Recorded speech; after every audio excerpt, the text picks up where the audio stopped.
All right, what up, everybody? Welcome to another episode of These Corona Times. Thank you all for tuning in for episode 15? 15. Yeah, episode Yes. 15. We are on 15. Yes, tonight we're going to be talking with white allies in these Corona times. Before we get into that, though, I just want to let you know that you are tuned in with the coolest cats and the kittens out there. I got to drop it in every now and then. So I don't want Carol Baskins on my tail, but I need to put it in there. Sprinkle it in every now and then.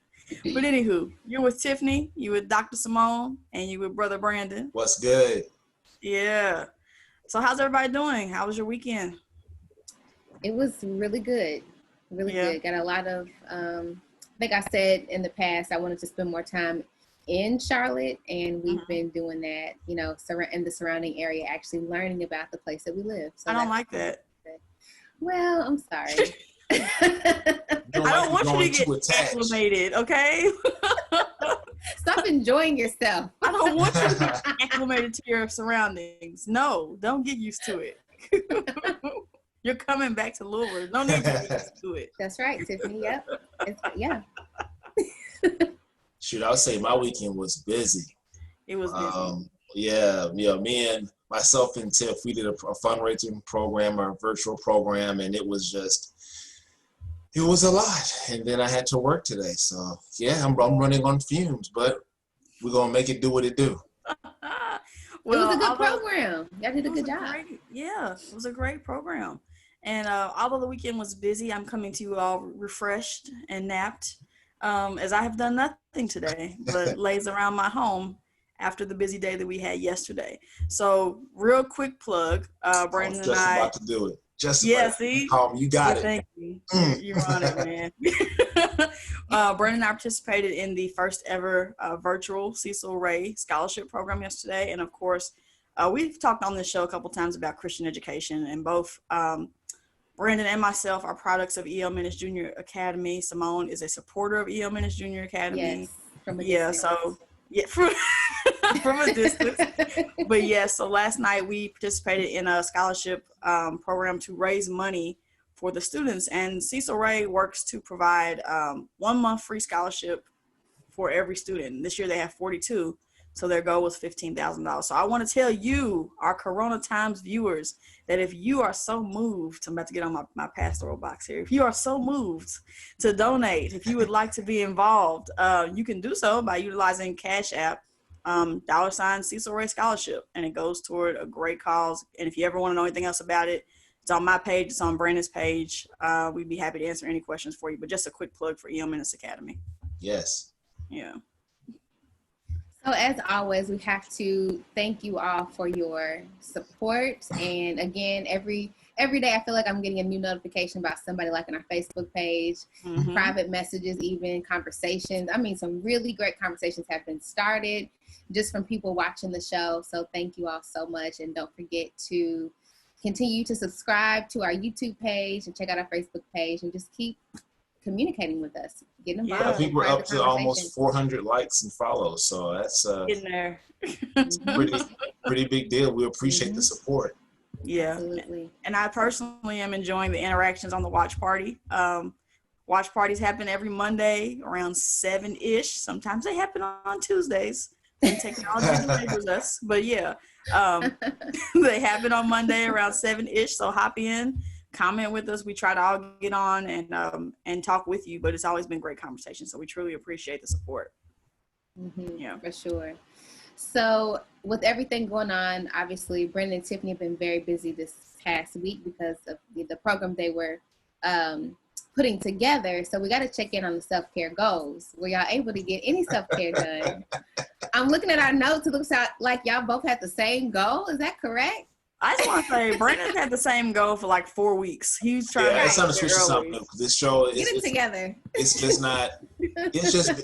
I'm telling you, it's been. August has been that month. I think I might have talked about it in the last one, but my wife got a new job. Shout out to my wife. She got a pretty big job. She's a principal now. So my responsibilities in the home have changed a little bit. As far as what I'm doing to help, make that transition as seamless as possible. So, I'm up a little bit later than I was because I still have work to do and, picking up the kids and doing dinner and getting them ready for bed and laying out clothes and fixing lunches at night, all those things. That's and basketball is back. And then basketball is back too. So I'm doing some of this while I'm watching basketball, by the way. Who's playing?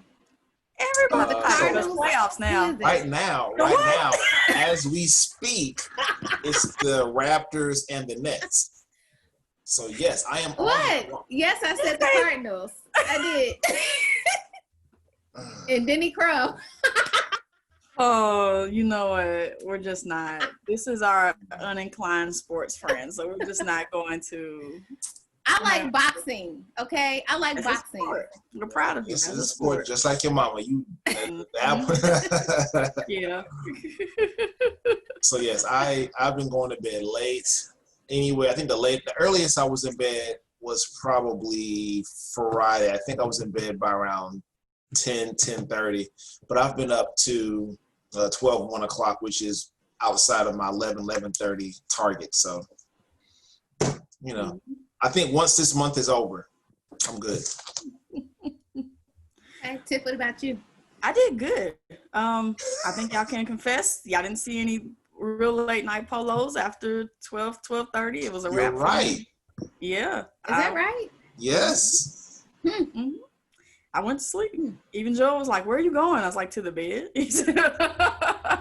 That must mean I went to bed early too, because you probably did. Mm-hmm. Yeah, because we didn't. Yeah, yep. I was going at least. Early for me is before 2. That's not really early for a lot of people, but early for me is before 2. But I was getting way in before. I was, in the bed most nights about 12:30, and then asleep shortly thereafter. So I think I did pretty good. And mine was getting off work on time and, setting boundaries. I didn't do that. I've been working this whole weekend. Mm-hmm. But like I said, I'm happiest when I'm busy. So I've been kind of balancing that with getting out. I think was it last weekend we went to Crowder Mountain. I don't know if I said that on here, but maybe I did. But we did that. And yesterday we went to an orchard and tried to go to the mountains, but they was charging $3 for us to go see God's creation. And I said, no, I'm not paying the $3. So we left. Stop being cheap, Simone. I know, right? Look, anything to keep her from getting more acclimated to the surroundings is fine with me. Oh my gosh. So I think we said last time that we are doing a new segment, or piece of our show. We're acknowledging a Black business or a Black person, entrepreneurs, and things of that nature. So we are highlighting Dion Stokes. Where's my planner, y'all? Here it is, the Ambition Planner. I love this thing. Let's see what I want to show you all. I mean, it's got everything. It's got definitions. It's got, it's got SMART goals. It's great. And I really, really appreciate having it. So Dion's description of this planner is the Ambition Planner has been mindfully curated for the ambitious woman of faith. This planner encompasses everything you have ever needed in a planner in one place. And you can get the planner at theambitionplanner.com. Yeah. So definitely want to shout out Dion and this venture as well as her many other ventures. Brandon, I think you mentioned something. Yeah, she also has a podcast called The Failure Report, where she talks to different individuals who have, I guess, become quote unquote successful and talks about their struggles and their failures before, how they have helped propel them where they are to their successes today. So really good stuff. Mm-hmm. She's for me, it's almost like, what does Dion not do? Mm-hmm. Right. Yeah, she actually sung yesterday at the program. I know. I was like, can she sing too? She can actually. Wow. Yeah. Well, Brandon, would you like to orient us to the episode? We have had multiple race-based episodes, but this week we wanted to talk with someone who is striving to be a white ally. We wanted to talk with her about her upbringing, about this social justice moment, kind of her experiences, and how she's using her power and privilege to advocate for equality. So we thought it would be a really good episode to kind of see it from someone else's point of view. Yes, and we will be right back with our special guest for the evening. All right, everybody, if you're back with us, you notice our boxes have gone from 3 to 4. We have a very special guest with us this evening. Simone, would you like to introduce her? Yes, we have with us Jessica Petrey. She is the Associate Director of Clinical Services at Kornhauser Library at the University of Louisville. She also co-chairs the University of Louisville Diversity and Inclusion Advisory Group, and she is Tiffany's just personal friend. They're coworkers, but also friends. So thank you so much, Jess, for being with us. Thank you thanks, Jess, for being with us. Simone, ask her about the Dewey Decimal System. Listen, Jess, I have been trying to learn the Dewey Decimal System. Oh. Tiffany, you didn't tell me about that. I have been trying to learn about the system. Don't do it. Forget Dewey. Okay, yeah, you want to use Dewey. Library of Congress or the National Library of Medicine. Forget Dewey. See, I'm so glad that I met you.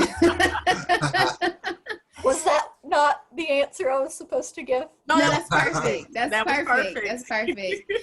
Jess, we have had, as Brendan said, we've had a lot of race-based conversations on this show, and one of them in particular was about how difficult and sometimes upsetting, triggering, annoying, whatever you want to call it,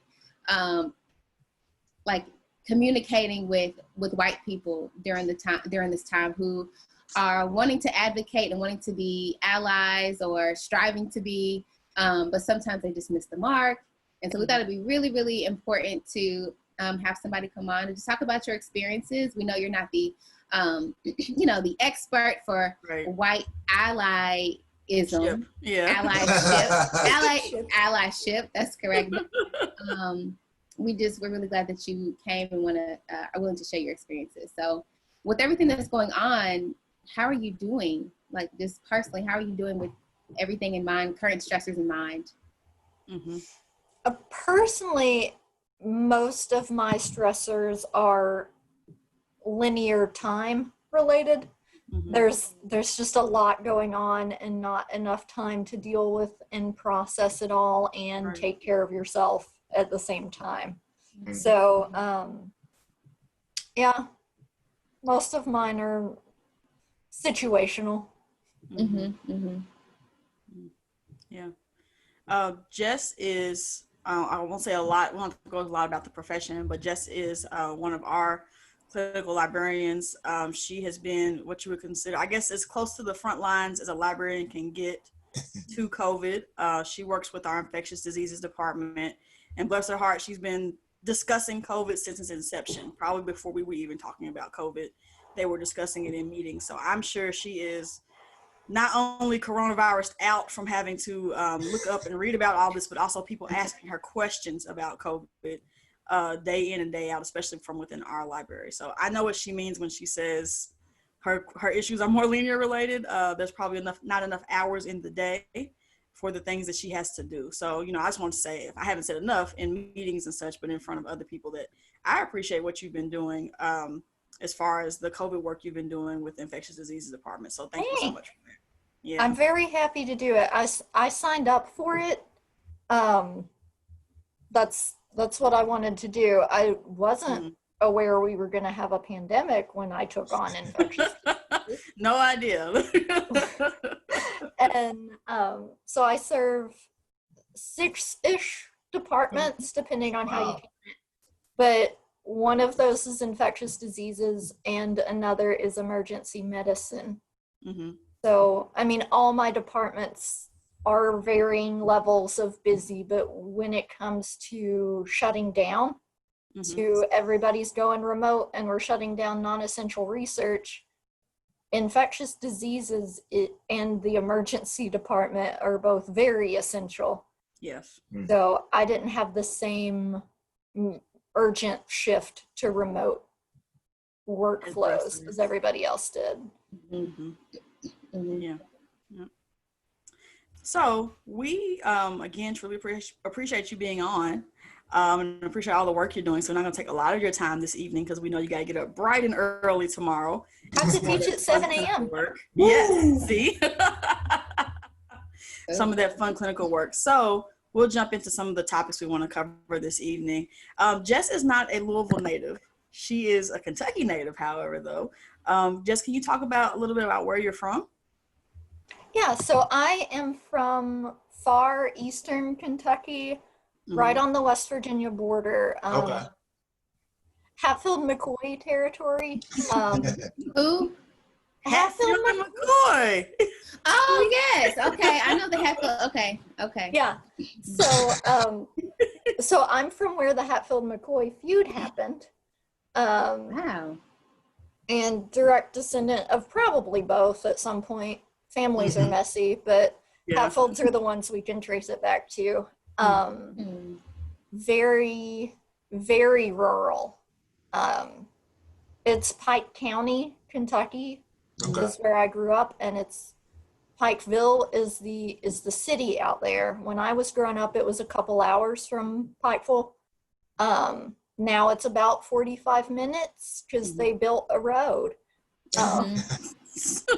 Nice. You know, when I can only speak for myself, but as a Black person, when you hear Eastern Kentucky and you hear Pikeville, or even like the way that you pronounce it, Pikeville, that you did earlier, yeah, it strikes a nerve. It's like, oh, racist.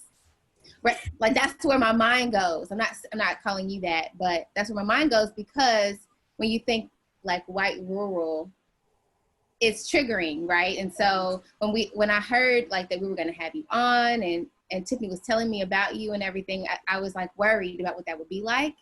Can you talk to us I don't know. Do y'all know what I'm talking about, Brandon? Oh, I know. So for me, don't leave me out here now. No, I'm not gonna leave you out I'm not gonna leave you out to dry.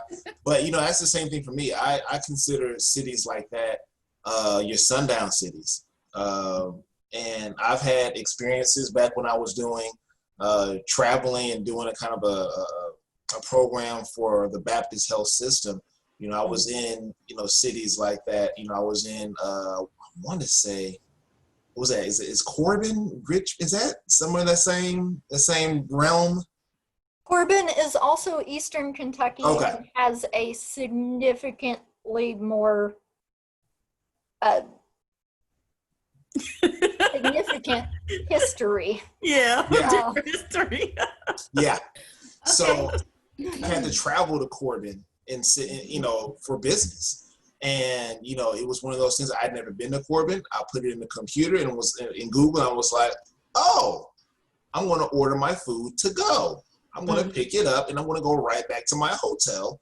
I'm going to get up in the morning. I'm going to go to the hospital, and then I'm going to get back on the road and go to Lexington. Yeah. And for us, I think Lexington, Louisville, and Bowling Green are the only places in Kentucky that we want to be going. Yes, occasionally Frankfurt.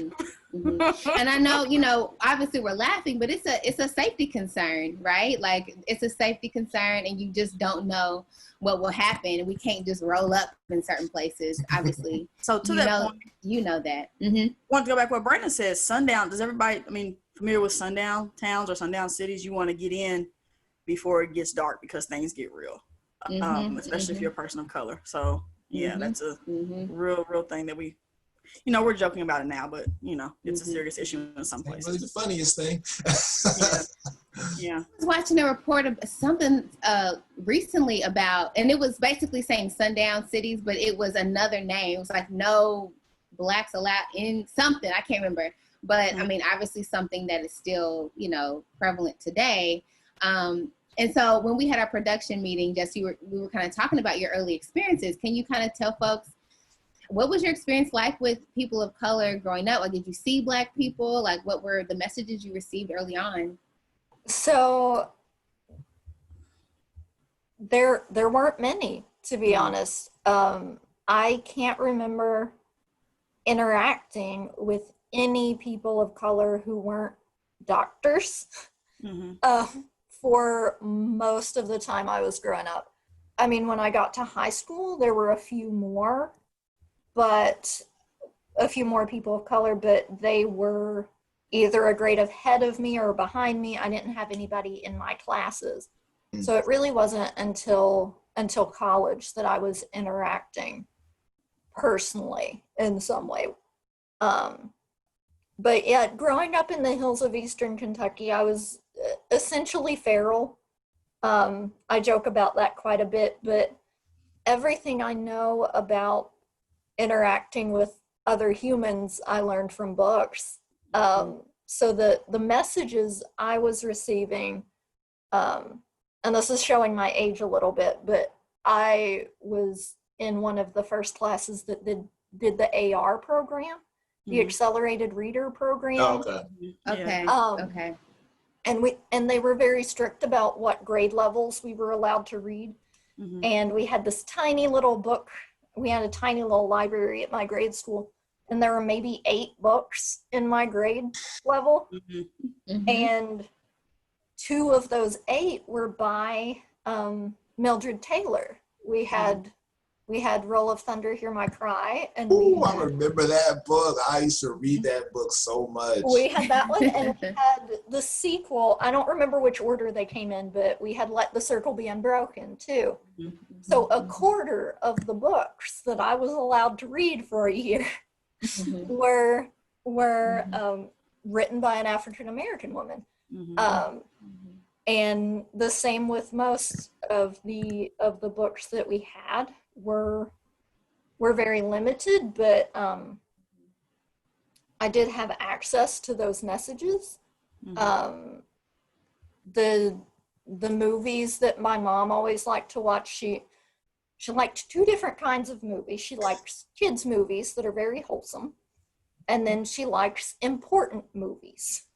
So she likes The Color Purple, and she liked Beloved and Lean on Me, and these movies that had really, really powerful messages. I think the downfall to that upbringing is the gap in between, because most of that stuff was historical at that point. So my upbringing was kind of, there was a gap in between the experiences that I was aware of. I was aware that slavery was a thing that was bad. I was aware of Jim Crow era and all of that. And I mean, other than Family Matters, which at that time was contemporary, but we didn't have the same level of contemporary media to have racism as something that was currently happening to be aware of, because we weren't interacting with people of color to see what they were going through. And the most of the media we were consuming was historical in some way. So I guess the Clovers beat the Toros at the Nationals, and race fixed or something. Go Toros! Y'all lost me. What is you that? You didn't watch the movie about the Bring It On with the cheerleaders? That's a cheerleading. Oh goodness! Yes, I remember with Gabrielle Union. They were appropriating. They were taking. Yeah, I remember, and I knew. That's interesting you say that, because I knew something was wrong with it, but I wasn't at that moment, at that period of my life, I wasn't totally sure what it was and why it was so problematic. Yeah, I was young, and so that makes me think about racial identity development and socialization. So, I mean, what you were viewing, a lot of that we were viewing too. Like for us, it was a lack of representation. So for you, the representation looked like you mostly, and so it's from what it sounds like, and so you had a very narrow view of experiences of people of color. And I guess I wonder, with that, was there a point, or did something happen when you realized, like, oh, I'm afforded privileges or advantages simply because of my skin color? Was there something that happened, or when did that come up for you? I didn't have any grand epiphany, major kind of major moments that I can identify, but it was probably small collections of moments through college where I would hear things my white classmates were saying, and it never occurred to me that people still thought those things, and they're thinking them and saying them out loud. Out in the open. Or seeing classmates of color being treated differently, or I mean, even with tutoring, because I had to tutor to keep my scholarship. I tutored in English, and then whatever anybody else wanted, but mostly English, and having to explain to all the football players and all the wrestlers that would come in for help with their papers and say, the professor's marking me wrong on all this stuff, and I don't know how to write any differently. And I would have to explain to them that there's nothing wrong with the way they're writing or speaking, but the teacher wants you to follow different rules of grammar, and being very prescriptive in terms of what proper English was appropriate for formal writing. And that wasn't a thing that any of my reading as a child prepared me to have to explain to somebody. And my teachers that were having me tutor did not explain that either. But no, I was not prepared to have those conversations. But I did have to do some significant reassurance for people who would come in and just be so distraught of they're working really hard. And these were like science papers. It didn't matter. And they were getting marked off for following rules of a different set of grammar rules. It's not that they weren't following appropriate rules of grammar. It was just a different system and a different syntax than the white professors were expecting them to use. Go ahead. And even still, it seems like, I mean, it took I would assume it took time for you to understand what was happening in like the race, like the white supremacist system. You know what I mean? Like, I guess I'm wondering, when you realize, oh, this is what's going on, these students are being treated differently, their culture and their context is not being taken into consideration. I guess I'm wondering what emotional impact did that have on you? I think, you could easily, obviously, kind of align yourself with that system. Yeah, be easy. Yeah, or, but it sounds like you chose the opposite. And I guess I wonder, like, what impact did that have on you when you realized that? What was going on? I think that makes me sound like I did too good of a job to say I actively chose the opposite. I was very complicit and very just, somebody was in front of me and having a problem, so I helped with that individual problem, but I wasn't actively educating myself or confronting those teachers that were doing that kind of thing, or making any meaningful progress to call out those white classmates. So I was more complicit than that sounds like I was. And I did this weird thing, and I know this wasn't the question, but like, you're fine.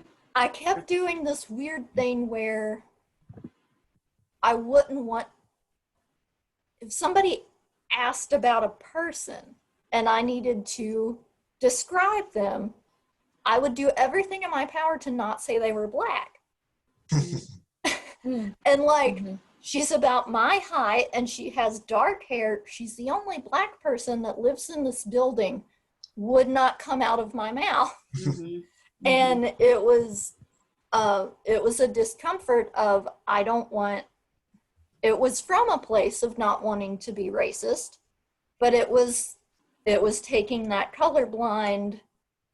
And I never pretended, never pretended I couldn't see, but like, to make that the first thing you notice about a person is uncomfortable. Right. But that's a historic problem, not a problem with my eyeballs. For somebody to be the only person of color in the room, I can see that. And the problem is not that I can see that. The problem is that the system of circumstances that led them to be the only person of color in the room, not my ability to perceive their color. Right. So I think that's one of my most common missteps, was not necessarily color blindness, but just not acknowledging even a little bit. Was there anything, you can kind of point back to, like, it seemed like similar to what we're saying, something was maybe off, but you were like, whatever, I'm just being weird. That in hindsight, you look back and was like, oh, that was bad.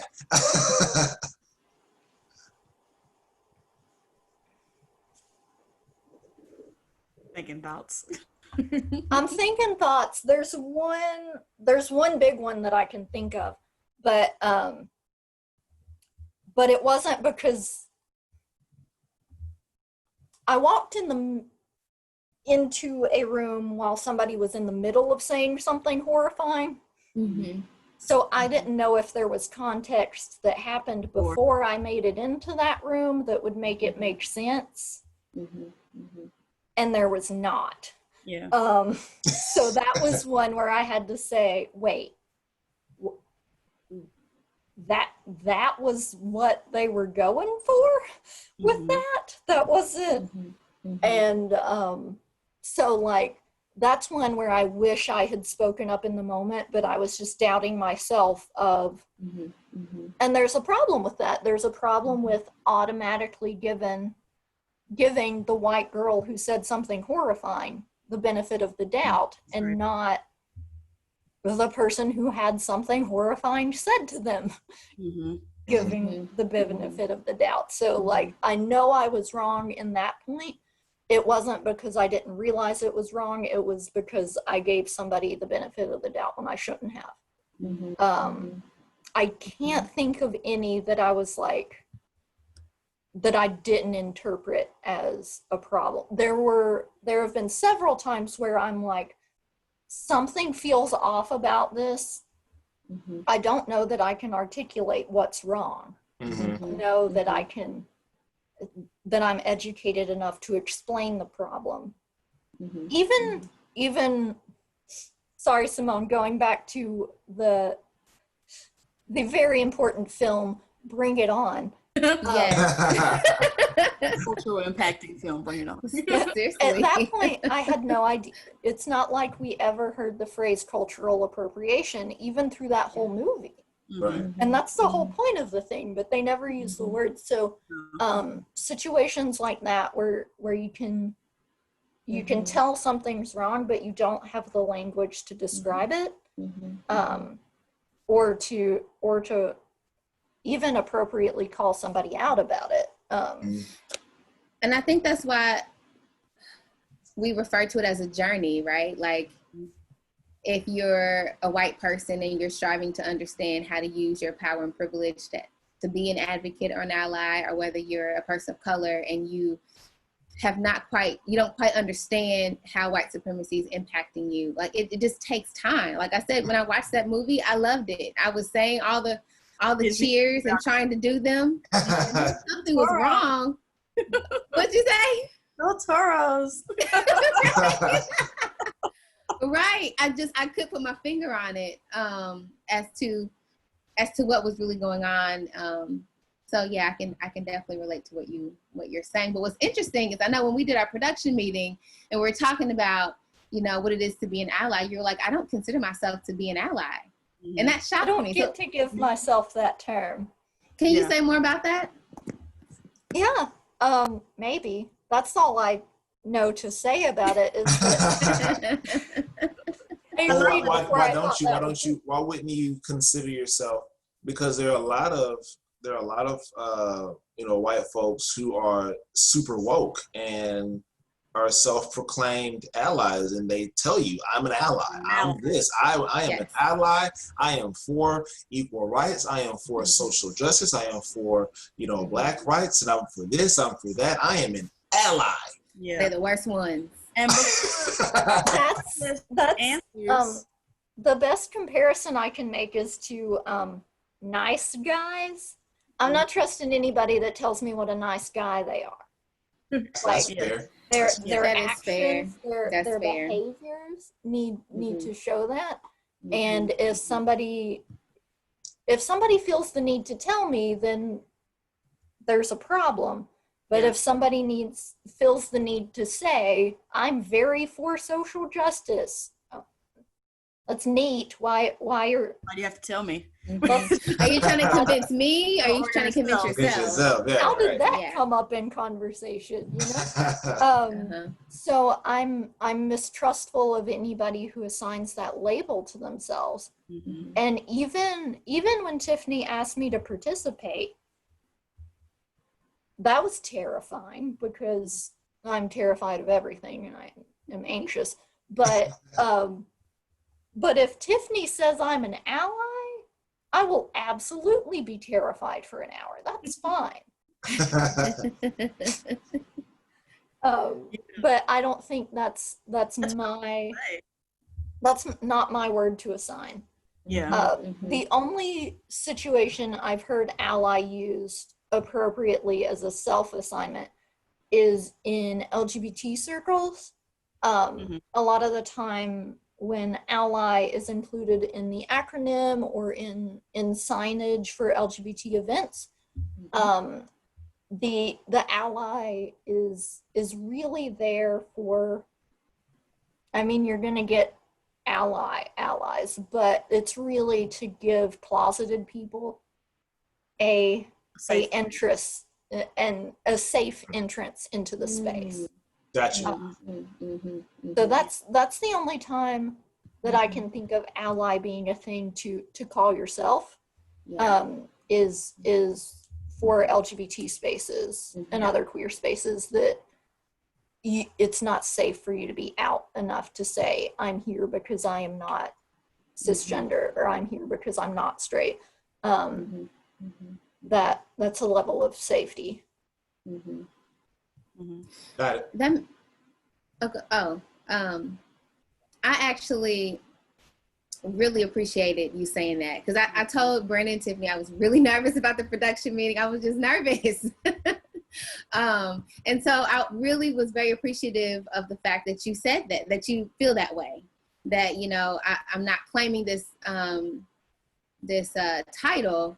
I'm just, you know, doing the things that I feel are right. And I, you know, as we talked about, I do a lot of work about, you know, race-based stress and trauma. And one of the things in my research that I found that was really, really interesting, and like, I just didn't know this, was that within racial activist circles, when white people are involved and they are very much like folks, like Brandon was saying, like, I'm an ally, a lot of times those folks do a lot of harm within the movement and actually detract from the movement and the work, because white supremacy invades this space that's supposed to be all about social justice. And so, yeah, I'm, you know, appreciative that you don't like hold on to that label, and it's not about that for you. And I was really, it was really good to hear the time, like, about when you and Tiffany went to your home.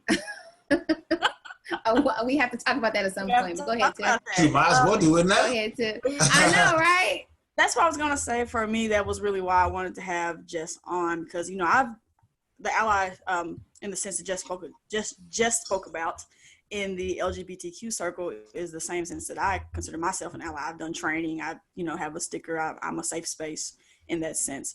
But I asked Jess to be a part of this because, you know, she's a dear friend to me that happens to be white. You know, at this point, I consider Jess like a sister from a different mister. Like, we're just real cool people now. We have really bonded, and on one of our bonding experiences included just taking me back to Pikeville. Did I say it right? Pikeville. You're slowing it down too much, Tiffany. I know. I gotta speed it up. I used to say it. I just say it's Pikeville. I know I'm saying it right. wrong. That's closer. It's closer. We had the privilege of going to University of Pikeville for a meeting for one of our Kentucky Medical Library Association meetings. And, you know, I'm one of the members of the executive committee. So I like to go to the meetings as much as possible. Plus, I had never been. This was an opportunity to travel for me. And, you know, back when we could do those things, we could actually go to meetings in person. Outside was open. Yes, when the outside was open. And Jess is from that area, so she recommended or asked if I'd feel comfortable like hanging out, basically seeing some of her stomping grounds. And I was like, you know what? Yes. But I will say that, you know, when I was, you know, committing to take that trip, there were some folks that were really concerned when I said, hey, I'm going to Pikeville for a meeting. And they were like, are you gonna be okay?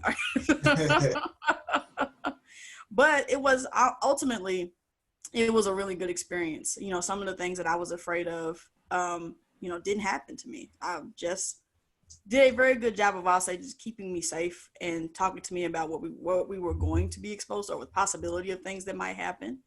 I, you know, spent some time with her family. I've seen her dad on a number of occasions, but during this trip, saw her dad, met Myrtle for the first time, which is the pit bull. You know, Pit bull Myrtle. Pit bull Myrtle. I'm thinking Myrtle's like a grandparent or Right. a family member. Right. Oh, Uncle. Nope, it's the pit. Myrtle. No, that's my little furry sister is Myrtle. But I don't know if Jessica could tell, but I was a tad bit uneasy. It got better like throughout the trip. But like the very first place we went to get something to eat. And I was just like, okay, this is gonna be the test here because we're out with other people. And if I get coarse looks or, you know, weird vibes, it's probably gonna like change the whole tenor of the trip for me. But honestly, I didn't. The first thing I saw was a few other people of color, and that made me feel at ease. Because I don't know, Jess, if you know this, but you kind of spoke to this a little bit earlier, but one of the first things that we do typically as Black people, or especially myself, I think I find myself counting folks in the room to make sure I'm going to be safe. It's kind of like a safety measure for me. If I'm the only one, I'm kind of on edge. If there's 2 or 3, I feel like, okay, I have some safety here. We're 2 or 3 are down. Okay, if something go down, we're gonna come together. Giving the eyes like we're together.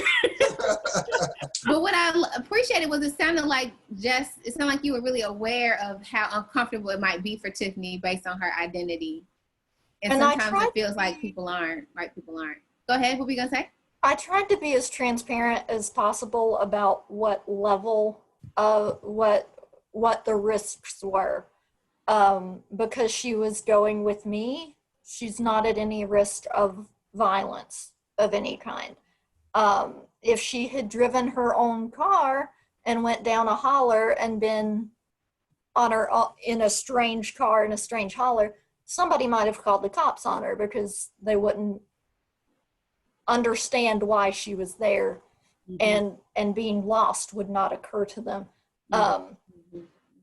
It would be a suspicious character in a strange car.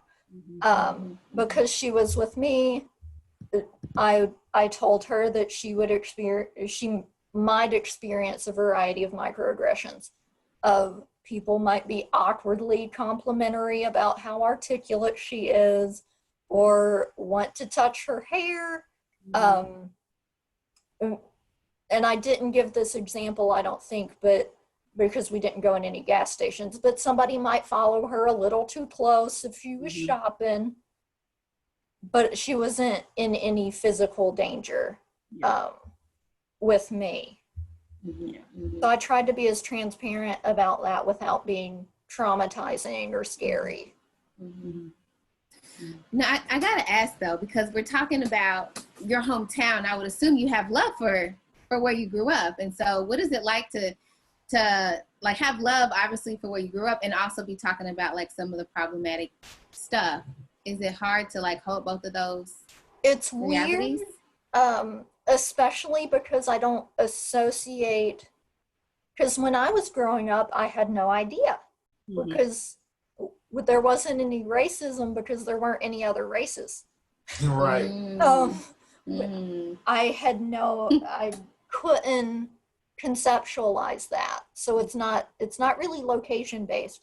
I would say that I didn't realize how much people's attitudes and opinions that they held, how strongly they held some of those, until social media, really, of seeing what acquaintances were commenting on news stories, seeing how they were reacting to that kind of thing, just any kind of memes that were being shared to say, wait a minute, you've always been nice to me. I didn't know you were awful.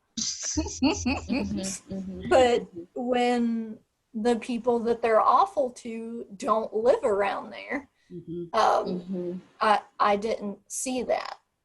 And really, I don't think they do either. So, and I might be skipping ahead if you have a question about this, but so for me, I haven't had that same experience that a lot of people do, of having to like sit down grandma and ruin Thanksgiving because she said something racist. I was gonna ask you, like, how do you confront the people on social media, or do you make a choice to not? Is ruin that Thanksgiving? I haven't had to stage any interventions or anything like that. I think, just personally, Tiffany already knows this is my favorite word, but I think a well-timed yikes can serve just about any situation. I use yikes all the time. A lot. It's like all the time for a variety of things. But that's one of the things that comes in handy, is having little words and phrases that I can't explain. We don't have time to unpack all of what you just said, but I need you to know that it wasn't okay. And you can put a pin in that. Right. So a well-timed yikes, really leaning into their perception of themselves can kind of help. And we don't want to kind of cater to white feelings and white fragility, but for me, that's sometimes the most effective way for me to do it. I'm not going to ask anybody else to be like super sensitive to racist grandma at Thanksgiving that doesn't exist, but really leaning into how they see themselves, of, hey, I know you didn't mean it like this, but what you said sounded like you meant this horrifying thing that I know you would never in a million years actually mean. They meant it. We all know they meant it. Right. But kind of, but if I have the bandwidth to give them that out, I might be able to get further in that conversation than just saying, that was super racist, don't say that again. Not that that's never appropriate, because I'm sure there's all kinds of situations. Another one that I like is, and this is weird, I think I only picked this up from like business language, but saying, I just wanted to flag it for you. So, like per my last email. That sounds like something that you would say in the email. That's definitely. I know it's something I've said in several emails, but when you used this phrase or did this thing, it was inappropriate because of X, Y, and Z. It's not so egregious that you need to bother them and apologize. I just wanted to flag it for you so you'd know in the future. I'm not asking any questions. I'm not asking them to do anything. Just, hey, that's an issue. People are going to have feelings about that. And so that's kind of like your way of calling those are like, what'd you say? I said calling in, like, versus calling out, like, type of deal. Yeah. Right. Like, well, it's kind of like using your, I guess, in some ways, like using your identity to kind of pause and ask people to reflect. It also makes me think about like that delicate balance of how do you use your power and privilege without to advocate without taking space from Black voices or other voices of color. And I don't think there's no rule book for that, right? But it sounds like, no, not yet. Do you ever think about that when you are like putting a pin in it or calling in or calling out? Like, am I taking space, or how does that play into it for you, if at all? It plays into my general existence. Like, I think that's one of the biggest things I struggle with is not having a rule book for that, right? Miss Manners did not tell me where that line was. And everything I know about interacting with other humans, I learned from etiquette books and advice blogs, and Judy Bloom should have prepared us for this. And and we don't have that hard and fast rules of where that line is. But when it comes to those instances of disrupting microaggressions or calling in or calling out, or any of that, the examples that I had in mind while I was saying that were mostly, I'm pretty sure nobody else is going to say anything about this, because it's not, they were either in positions of power where it wasn't safe for the people of color to speak up for themselves, or the people of color were not in the room. So I do struggle quite a bit of, I want to take on as much of that labor and use the privilege that I have to do as much work as I can, but because y'all are busy, y'all have other stuff to deal with that isn't grandma at Thanksgiving, my grandma at Thanksgiving. But to take as much of that load as I can without speaking over is a balance that I don't know if I found, and I will never be comfortable with it, but I have to be comfortable with not being comfortable with it. I'd like to share a little bit down that path. I think this is a good time to tell this story. And again, this just speaks to reasons why I wanted to have Jess on, because just what she described, what she talked about being a person of privilege because of her color and not taking up a lot of space in the room, she was still able to be a good advocate. And she's done that for me several times.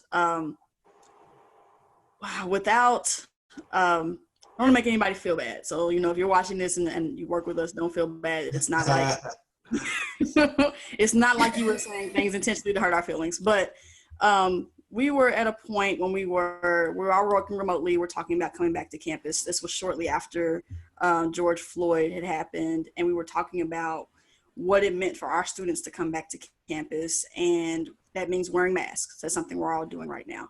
And the term kept being thrown about policing. We don't want to police the students. I don't want to police them. I don't want to be in their faces. Like, it just kept being used.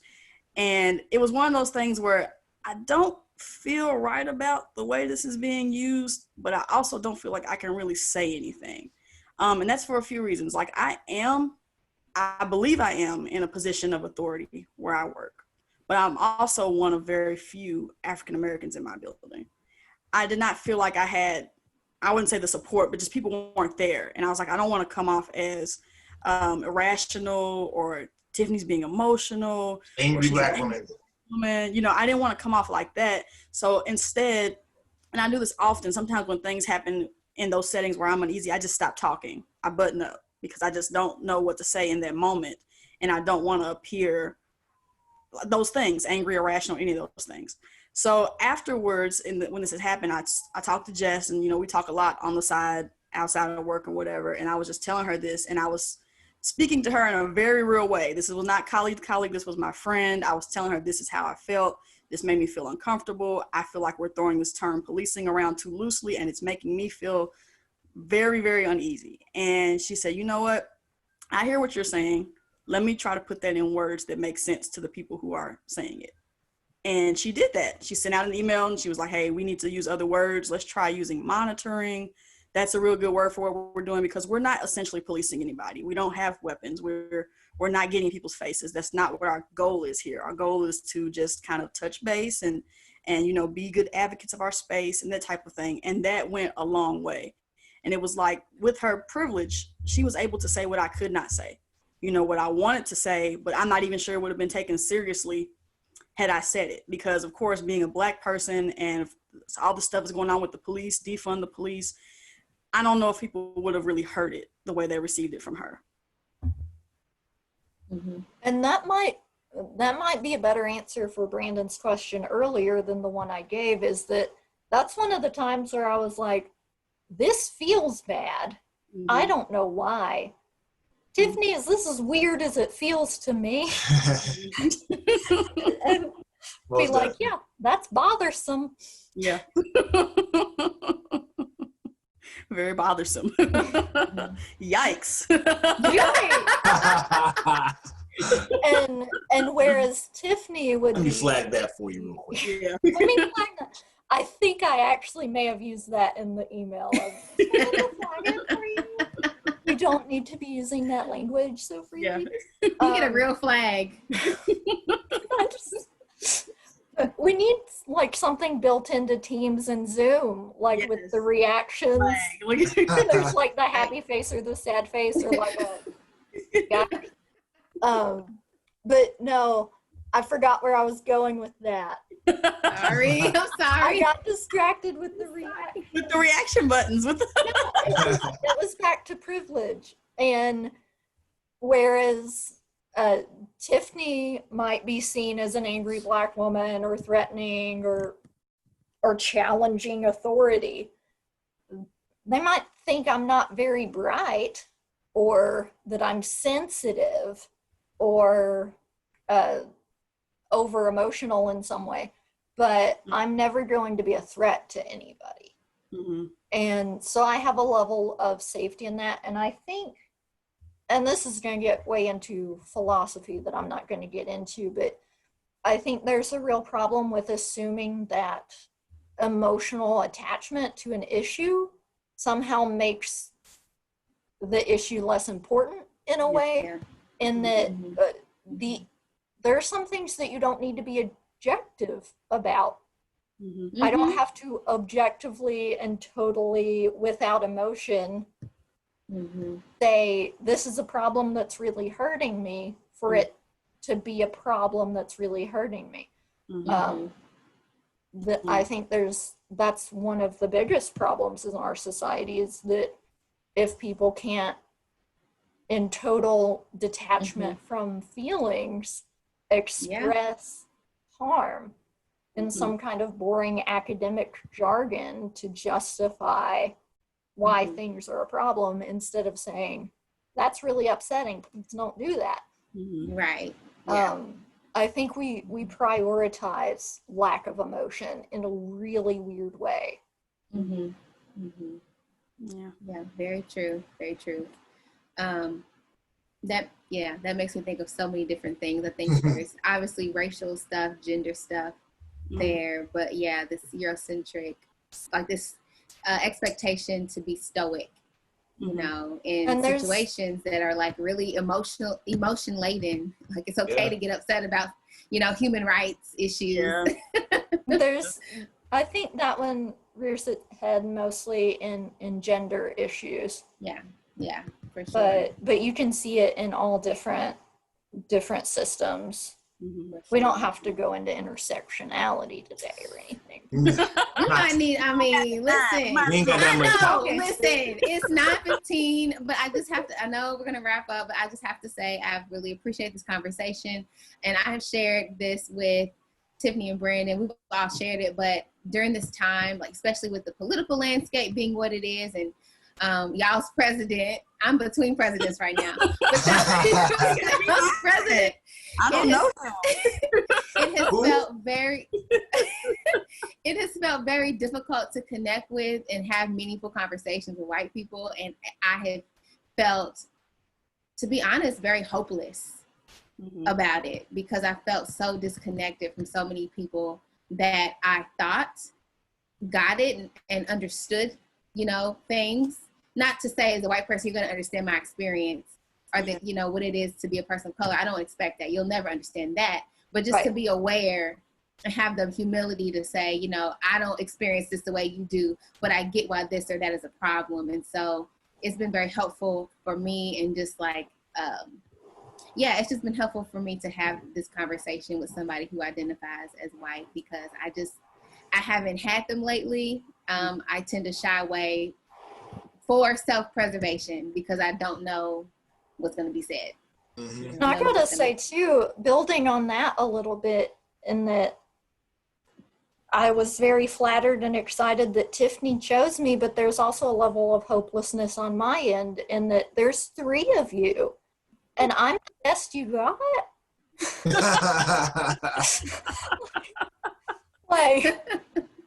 I'm very concerned about what all your other white friends are doing. Listen, I was like, nope, can't do, nope, nope, nope. There's a reason there's only one of you. And to that point, Jess has said a few times, she said in production meeting that some of this, she doesn't necessarily consider being an ally, it's just being a good person.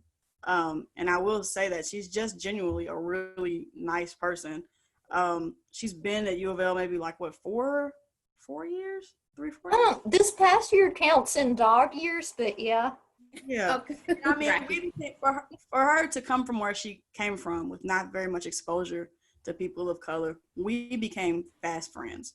And a lot of that was just because Jess is genuinely just a really nice person.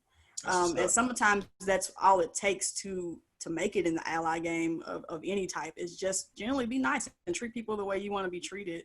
And I know we've said it a few times, like, she's not an expert. She's not telling you this is how to be a white ally. You got to follow these steps, A, B, C, D, E, F, G. And you'll be I have a list.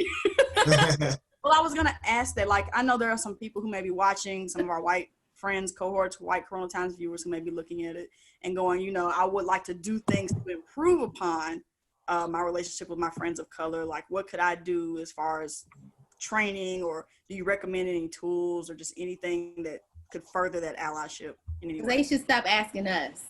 They need to stop asking.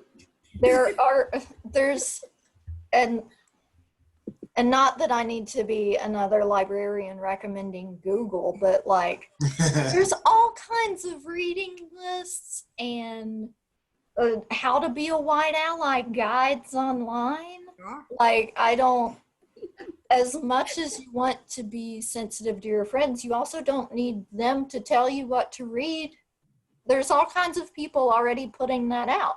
Mm-hmm. There are a variety of lists. I would recommend, if I had to pick some resources, this is going to be super obvious, but How to Be an Anti-Racist. Mm-hmm. So you want to talk about race, New Jim Crow.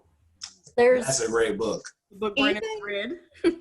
Even like LFPL, if we have local listeners, the Louisville Free Public Library, in their ebook platform, Libby, there's a section on social justice readings that has electronic versions of a lot of these already curated by a person that isn't your only Black friend to have that available to you. Mm-hmm. Another thing would be to not, similar but different, not demanding emotional labor from people of color. Mm-hmm. And even if you're just checking in, you've seen something on the news and you want to make sure they're okay, if you wouldn't text them about anything else, please don't bother them. Check in with yourself to see what you're actually trying to accomplish. Like, was this person in the same location and you want to make sure they're okay? Mm-hmm. Or do you want to express what a good ally you are by checking in with them? Yeah. And there's a variety of other alternative things you can do to be a good ally that aren't bothering them with that or re-traumatizing somebody. who's like trying to disconnect from all this news, to take a break, because they've already heard it. We don't need to notify them that sometimes that happens. I told you about my old professor telling me about another Black man that was murdered. I was like, I didn't even know about that one. Thanks a lot. Now I gotta go look it up and go find the video. Yeah. But like, you're trying to heal, and then folks are like reopening the wound. Like, you're trying not to think about it, distance yourself from it, and it's like, well, did you hear about this one? I'm like, oh. No, I didn't hear about that one. Yeah. On purpose. I purposely didn't hear about that one. Right. But so you guys trying to check in with themselves to examine what am I trying to accomplish, and is it going to do that? Like, if I want to check in with somebody, am I trying to accomplish being a good friend, in which case I can proceed? Am I trying to make sure Tiffany knows what a good white person I am? I need to go read How to Be an Anti-Racist again instead. I can pick a different activity that can improve my allyship. And I mean, and just that self-examination is a step. I mean, people want to be doing very visible performative actions that don't mean anything. What a good person they are, but that examination, that self-awareness is progress in and of itself. Checking in on your own bias, your behaviors, your seeking out that education for yourself. If they did want to be more actively involved, there's stuff that I don't need to be on the front lines of anything. I'm a liability. I am useless. I will just crumble if I fall over. So I can't be on the front lines blocking protesters. But there's lists online of how to support communities without being on the front lines. With phone zaps or donation of your time or supplies or money, or patronizing Black businesses, supporting people of color that are producing content, watching. There you go. Please all the time. Here we go. I'm just checking my ally box every week. I watched my video podcast. I'm done. But I think that's the biggest one though, is if we're absorbing content from diverse creators, even if it's not work, if it's not an educational instruction manual on how to be an anti-racist, if we're absorbing diverse voices in the media that we can consume, then we're processing those messages and developing empathy in a really important way.